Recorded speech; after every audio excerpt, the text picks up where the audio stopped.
Welcome back to another vlog. This week, Kani and I dive deeper into the world of Shiatsu, learning new techniques to give and receive this ancient form of healing. This time, we're trading the massage table for futon-style mattresses on the floor, bringing us closer to traditional Shiatsu practice. In the foundation of Shiatsu, traditionally done on the floor rather than a massage table, one of the biggest aspects is really it's just about using your body weight. You guys have had lots of experience at using your body weight on the table, and I know from being here doing workshops before that you've got pretty good form, but I wanted to try and give you a little bit more of a purist aspect to that. So whilst a letter is all hands and knees, this is called a crawling position, and that's essentially all that you need to do to give Shiatsu. Let your belly hang to the floor and just shift your weight forwards and backwards. So that's a warm-up exercise for a Shiatsu practitioner. Find yourself on all fours.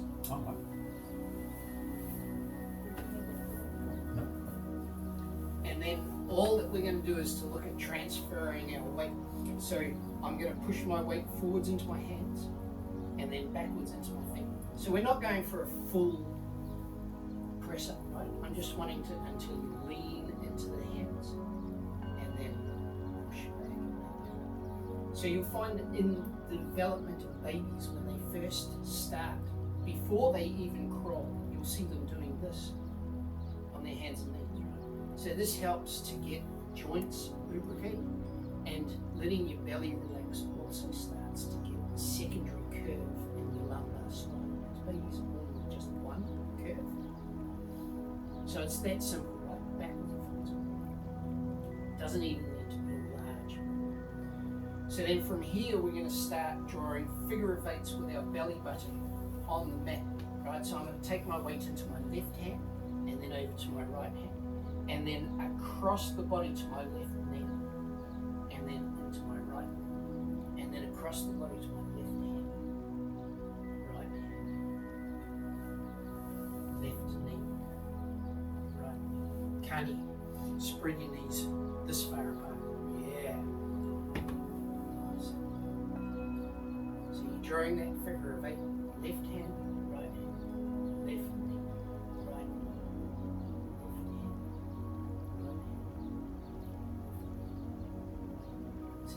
You can lie down.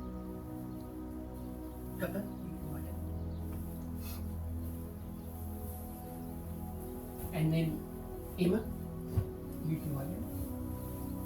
So the next thing that we want to do is just start our crawling pattern. So giving Shiatsu is as simple as crawling. So you want to make sure that you're not right on the back of somebody's knee. But I want you to crawl around the room, and as you go, find a body to crawl over. Off you go. Crawl. Across the floor, across the body. Perfect, Dan. Traffic jam.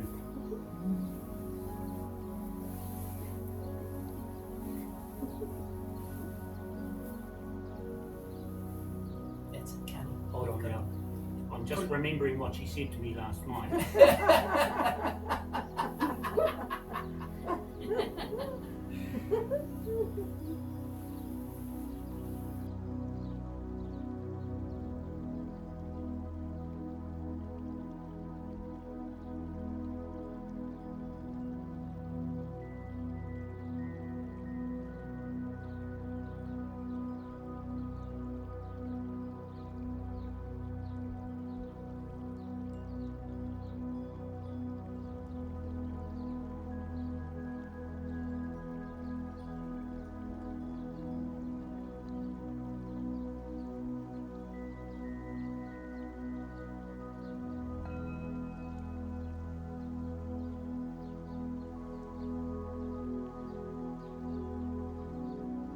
Now, just crawl over the body and make as many points of contact as you go as you can.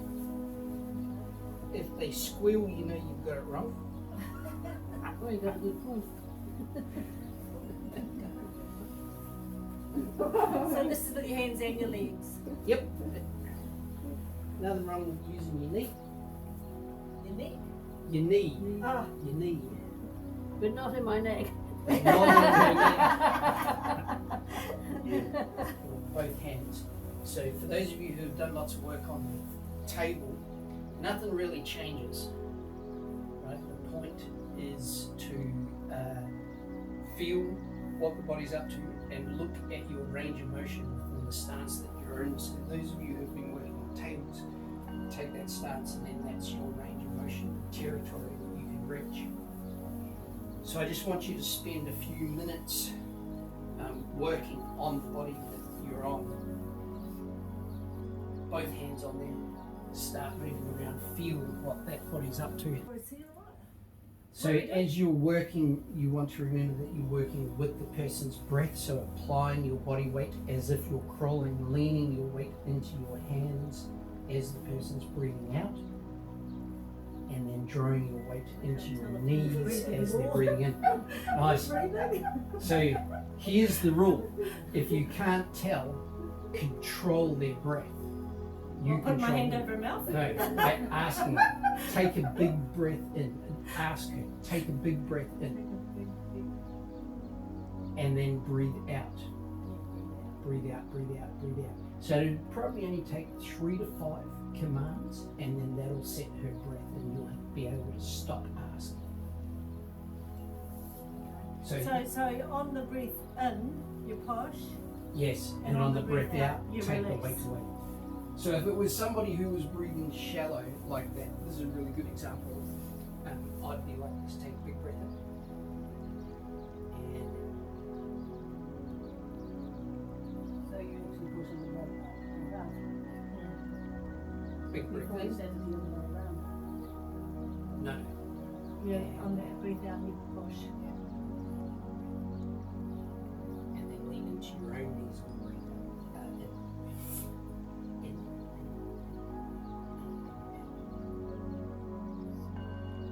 So I can continue to command her. Big breath in.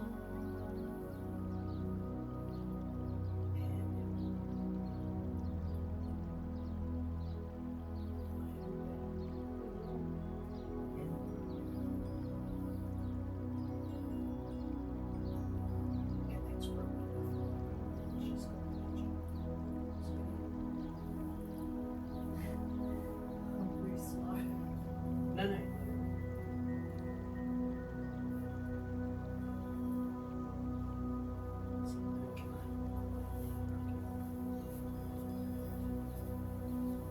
How's the pressure for you, Kani? Good.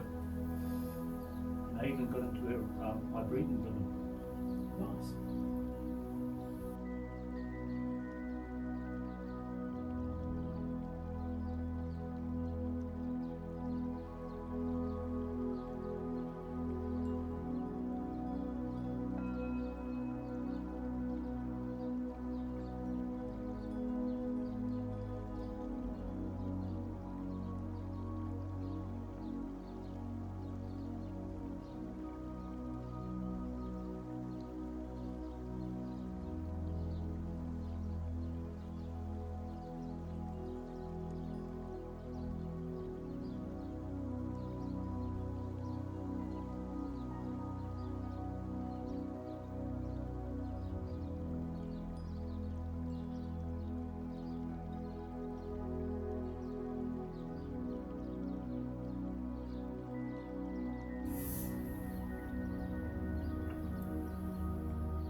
So you've got 30 seconds left. 3 minutes seems like a long time.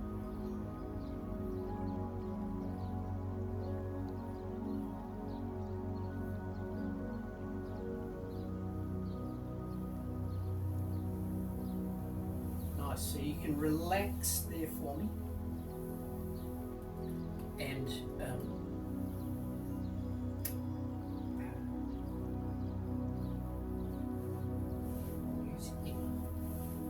so,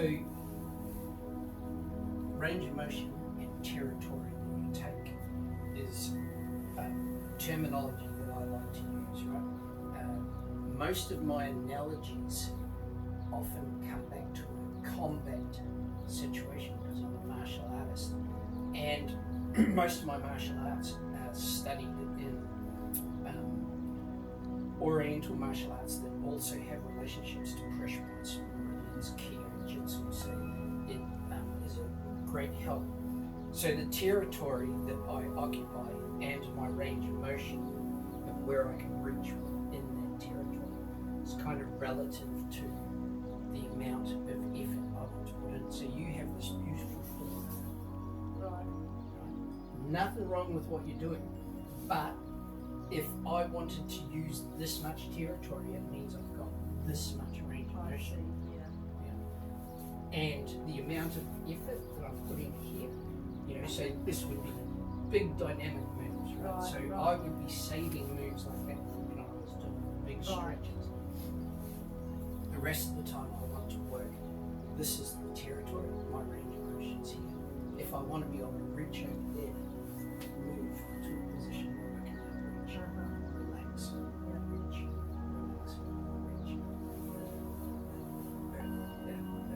So this is called global movement versus local. So what I can reach here is within my local territory.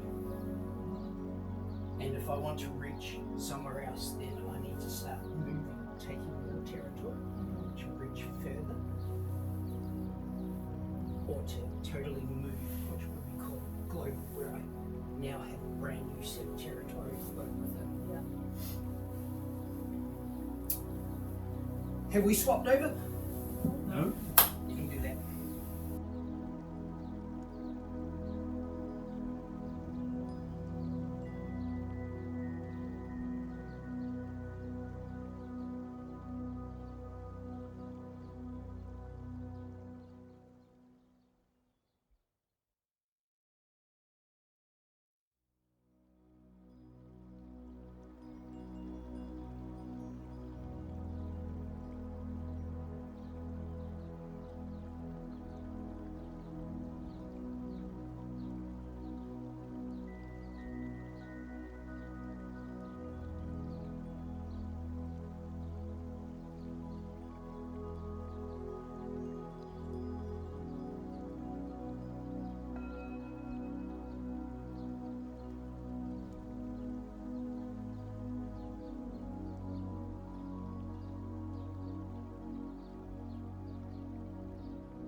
You've remembered lots.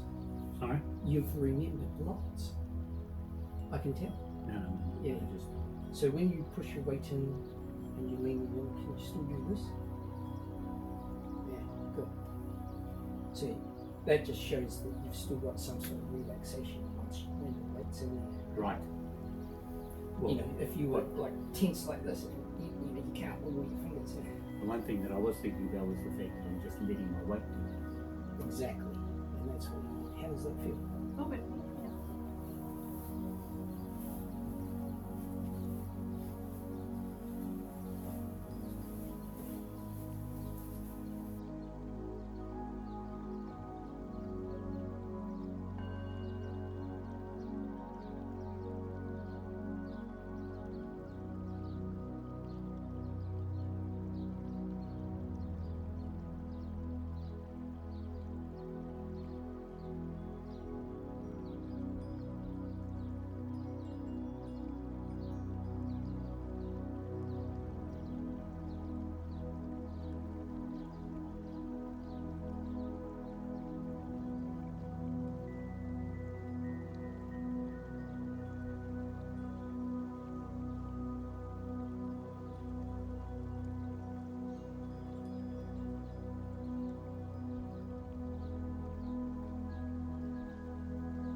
I just wanted to have a quick discussion about meridians. I like to use the word map because I think meridians really are designed to give us a look at how the body's energy functions. As you know, or may not know, all the meridians are named after organs, which immediately gives us organs. So you have the lung meridian, large intestine meridian. But further than organs, they're really looking at organ systems, respiratory, digestive, lymphatic. So classically there's 12 systems in the body, skeletal, nervous, all of those kind of things. So the classic 12 systems. We also have, we were talking before about having things that connect, like 12 main meridians with 12 main systems of the body. Lots of those intertwine, and then of course as you move further into the study, you've got the extraordinary meridians, and then the way that the meridians like to interact together. And there's a clear interaction between lungs putting oxygen in your blood and heart pumping the blood around the body. So you've clearly got some sort of connection between systems and therefore between meridians. Kidneys communicate with the adrenal glands. Adrenal glands do a whole bunch of hormones that help to regulate your heartbeat. So you've got connections between those organs. So I see the meridian system as a map, and a map of manipulation. So as you start to move the body around in different shapes and open the body up into different stretches, really what they've done with the meridians is to map those areas that would have the greatest effect on that organ system. So today we're looking at the lungs. So when you first open the body up in the morning, take your first big breath in, so exposing those meridians. So pressure points, we've done some work, theory on pressure points, right? So there's areas within the meridians that have become identified as pressure points. Pressure point is vase shaped, a bit like that lantern up there, wide at the top, come narrow at the neck, bellow out. And essentially when you read the literature, they explain pressure points as areas where the energy of the atmospheric conditions are able to enter the body. So lie face down for me quickly.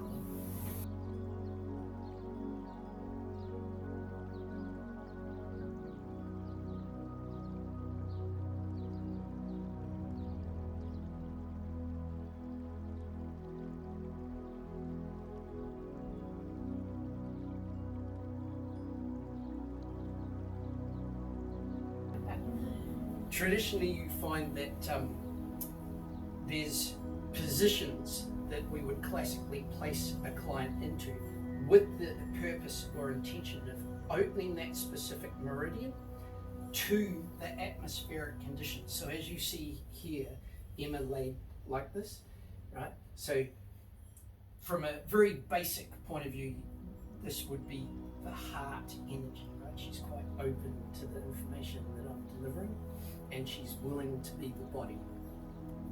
But as soon as she does that, you see that this is exposed. If she was like this, then we have other points, other areas that are exposed, right? So there's a few different thoughts about the positions, and I know over the years when I first did my diploma, when I was being taught, there was this process of teaching between starting with the classic 12 basic Chinese meridians, and then later on in the course we would learn the extensions that come along with Zen Shiatsu, and then Dao Shiatsu, which doubled that again. But for now we're just going to stick with the classic. And when I first learnt, a 90-degree angle here exposed the lung meridian. So the lung meridians are on both sides of the arm, coming down. Yes, they're symmetrical. all the 12 classic meridians. So is that 6 on each arm or 12 on each arm? No, 6 on each. 6, correct.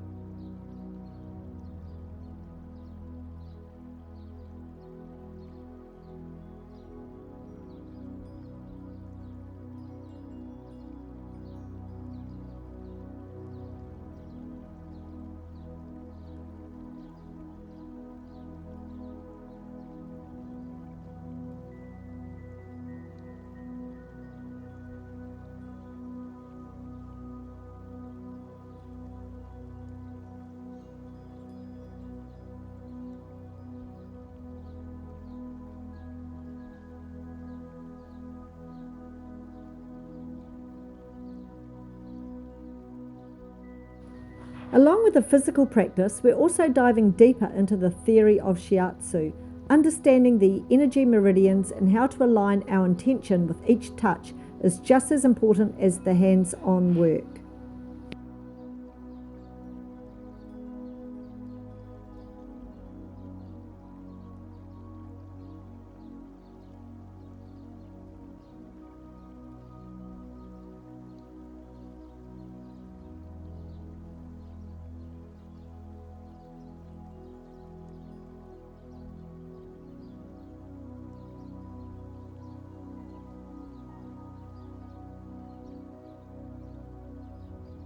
Doing basics, I don't want you to worry about meridians and pressure points. This book right there, Beyond Shiatsu, is again by this man Ohashi, same author as Do It Yourself Shiatsu. The difference is this book, although it has meridian charts in the back, actually has nothing to do with the client. It's not about meridians, it's not about pressure points. It's all about what the practitioner's form and movement should be. And all of that's based around the fact that as a professional, if you want to do 8 hours a day, you need to have really good form. So sustainability in career. So internationally, a massage therapist career span, the average massage therapy career span is 5 years, including your training. So your form is really important. So that whole book is basically written about making sure that the practitioner has good form.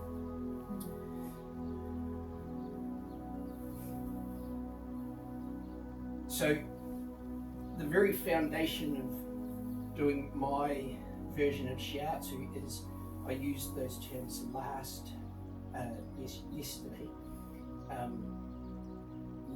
The difference between local and global movement. So when I'm working, once I've taken a position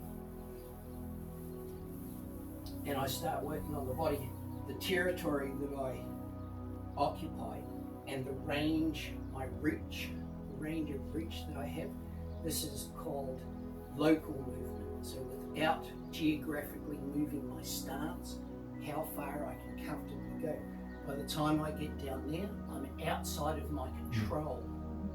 You know, at this point, the weight that I'm pushing into this area, if something happened, if I take my hands away, I have no control over my weight. Yeah. Whereas so is at that this where you point, move at your any point, leg I or can something like that? Is that where you change your stance? So that's starting to get into global movement. So the aspect there is just to really get yourself in a position where you can explore, where you can move locally, right? So without changing the territory that I occupy, like that. So the next thing is you've got your wrist strapped because it's a bit dodgy, right? So looking at how you want to get the spread of weight through your hands. So it's very typical for Shiatsu practitioners to end up just pushing this piece of their palm. When you look at pressure points, there's one in here that's called, in English, on the heart constrictor meridian, called labrum palace. So that basically puts the center point of your palm. So for those who have practiced a bit of yoga and Pilates on the floor and stuff, you'll maybe be aware that when you're doing your poses and postures, you're not wanting to drive weight just into one piece, you're wanting to drive weight throughout the whole palm, fingers, hands, right? So even within your body work, even though you want to keep relaxed, rather than focusing straight down there, which can put quite a bit of strain on your hand, you want to try and get a spread. This is still relaxed, but spread over the distance. I won't hold this for 3 breaths, otherwise you'll be watching forever. I come down twice. So we were working on the lung meridian. It was all that 3 by 3, right? So that's really what you want to do. So that's twice down there, and then I'm going to swap. So my 3rd time. You swap the other hand. So when you then link that into moving into global movement, right? I can then have this change. I relocate your position and you create another local zone. and so then you see that can work all the way down the body, right? Without having to do the global, or what do you call it, the other movement. You can still do it as your local movement. Yeah, so I've got a new territory here, because I moved that. And so then this is the 2nd time down to whatever my range of motion and my new territory is. And then this can relocate. This is my 3rd time down. So then you see, well, I'm asking you to do just something local, so you get in the habit of local. And then we get into global movement, where I can then move. And so then in that range of motion, I've covered the whole body within that sequence, giving you this one's the working hand, and then that one's the working hand. This one's the working hand, and then that one's the working hand. This one's the working hand, and then that one's the working hand. And within that, all that I've done with my feet is this. Another Or, question is, whatever's required. Another question is do you try to synchronize your breathing with Emma's? Because for me, All the that's As what often as made I it can. easier for me to get in my Yes, feet to understand. So 99% of any bodywork modality, Reiki, massage, Shiatsu, whatever it is, 99% of the time you'll be asked to link your breath. I with see. it. Yeah, it was like, it was almost like that light bulb moment when we were doing it and then doing the lung meridians. When you said that, I was going, oh God, that makes sense. Yeah. So, Do you want the pillow? No, I don't need the pillow. Um, Do you want pillows, Kani? yeah.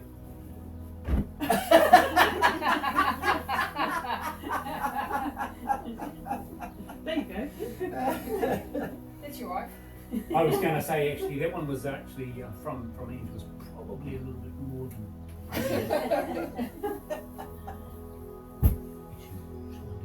Very important, right? yes, Otherwise, so we'll pillows for your feet. Oh, actually, I'm not sure I about think. one of those little square ones. Thanks.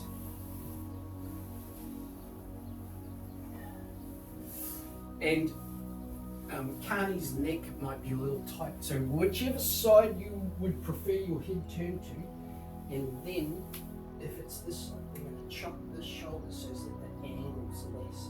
this does mean that's an obstacle for you. Because you're looking right at things, I think. Yeah, practitioner. Yeah. So, first of all, once your client's relatively comfortable, you want to get in nice and That's close. fine. I'm just rearranging this one here and that's Do you have almost any like, injuries? The other Like that thing other- is, um, Kani, I might. You want this underneath. yeah, rather than This one.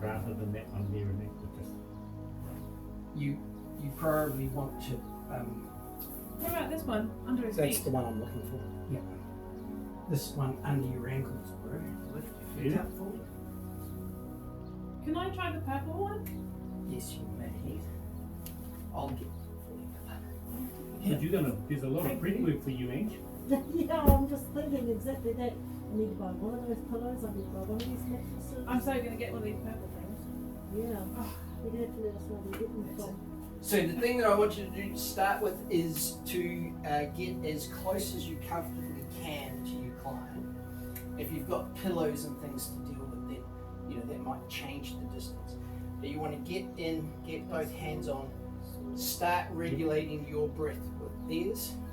So if they're not breathing deep enough that you can monitor that, then take control of it by asking.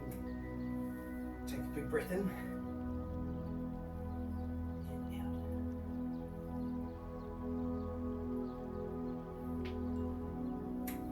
And then wherever you happen to be, I want you to explore, in time with their breath, your range of motion.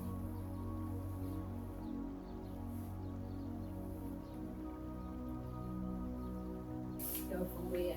This one, kick that out of the way.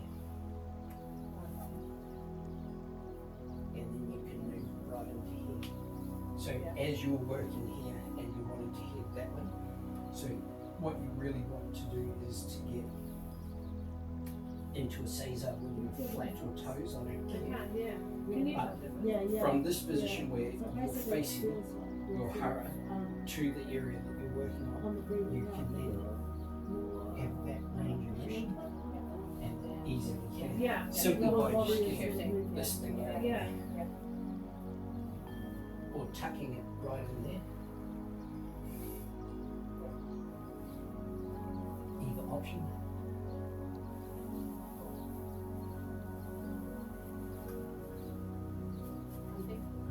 Yep. So with your Caesar like this, take it a little wider and sit down. And then when you're applying the weight, you can lean in and then move the weight off. Yes.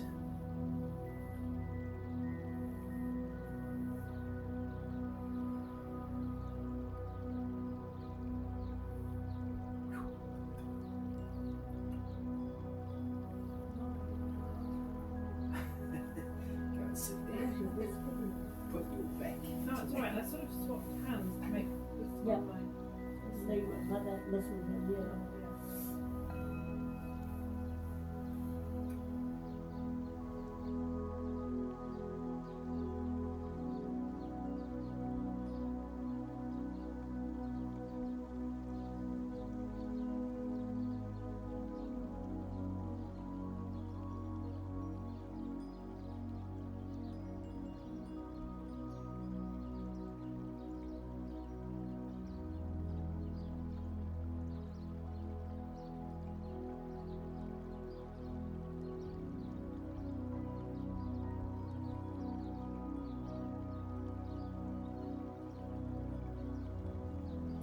And then, of course, we're going to swap over. Is there any questions on the way?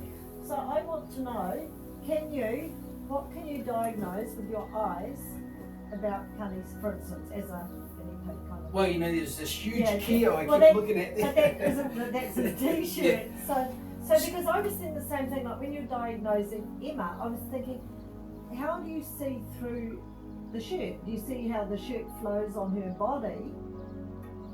Or do you move the shirt out the way? So we're or- going to look at some diagnosis I a see. bit later on I see. today. I see. We're going to do Okay. that.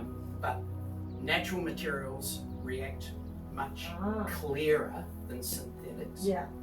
And to practice diagnosis, what you really want to do is one single colour.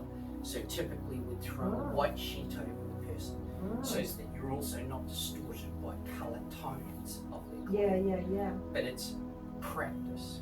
Yesterday with her stripy shirt, I noticed, because you kind of sort of, she rolled over, she lay down, and then there was clear Keo Right. marks. I noticed Right. that. Yeah.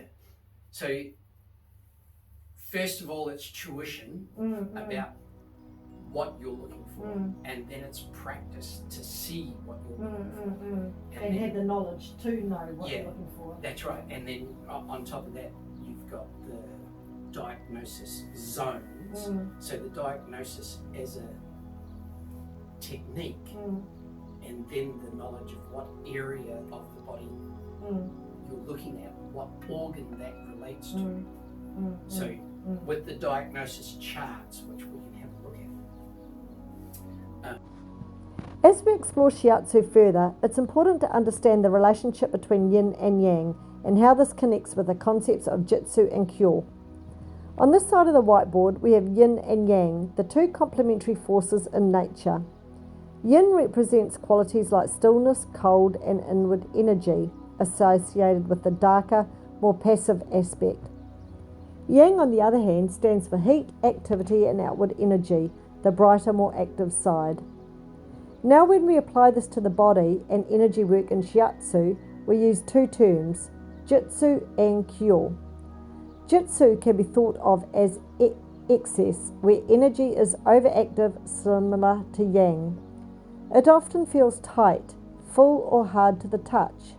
Kyo, by contrast, is deficiency, similar to yin, where there's a lack of energy, it feels empty, weak, or soft.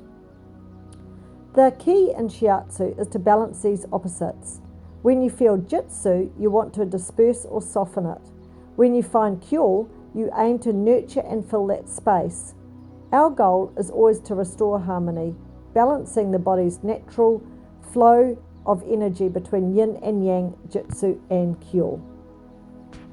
So say for instance, in a new circumstance like me, for instance, say if I had that person coming in and I didn't quite register that it was his hip when I thought it was his shoulder, would you do what Pippa did and do a full treatment so that her knew that the leg or the hip with your friend was because she did a full treatment of that area, so that because I can't see the signs, it would be the right thing to do, like a whole treatment, so at least you know that. You got your bases covered? Yeah, You've that's got your right. bases covered. Would that be the best thing to do in that Yes. circumstance? Give some attention to their complaint, but Yeah. examine the rest of their body Yeah. touch-wise. Mm-hmm. So that's the other part of the diagnosis thing, right? I talked about visual, speech, and touch.